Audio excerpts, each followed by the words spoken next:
ইউকের ভিসা দিয়ে দিয়েছে কিন্তু। আমার নাম আবু মাওয়া ফাহাদ। আমি রিসেন্টলি ইউকের ভিসা পেয়েছি। এটা হচ্ছে আমার ভিসা কপি।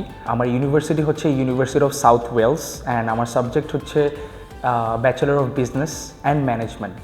আমার আইজিসির সাথে জার্নিটা খুব ভালোভাবে কাটে, কারণ আমার অনেক ডিফিকাল্টিস ছিল ফাইল প্রসেসিংয়ে। যেমন আমি অনেক কনফিউজ ছিলাম যে আমি কোন ইউনিভার্সিটি চুজ করব, কোন দেশটা আমার জন্য ঠিক হবে, বিকজ আমি অলওয়েজ চেয়েছিলাম যে আমি অ্যাব্রোডে পড়াশোনা করতে যাব, বাট আমি সিলেক্ট করতে পারিনি যে কোন দেশে যাব। সো আইজিসি এখানে আমাকে অনেক হেল্প করে, স্পেসিফিক্যালি তালহা ভাইয়া এবং মাসুম ভাইয়া, তারা আমাকে যেভাবে কাউন্সেলিং দিয়েছে এবং আমার ফাইল ওপেনিং করার পরে আমার অফার লেটার থেকে শুরু করে আমার আনকন্ডিশনাল অফার লেটার আনা, দেন আমার ক্যাশ লেটার আনা, ক্যাশ কিরা ইন্টারভিউর জন্য বা প্রি ক্যাশ ইন্টারভিউর জন্য প্রিপারেশন নেওয়া থেকে শুরু করে ভিসা সাবমিশন পর্যন্ত সব কিছুতেই তারা আমাকে সব দিক দিয়ে সহযোগিতা করেছেন। Finally I have received my UK visa and I am thankful to them. Thank you IGC. Make your abroad dreams come true with আইজিসি।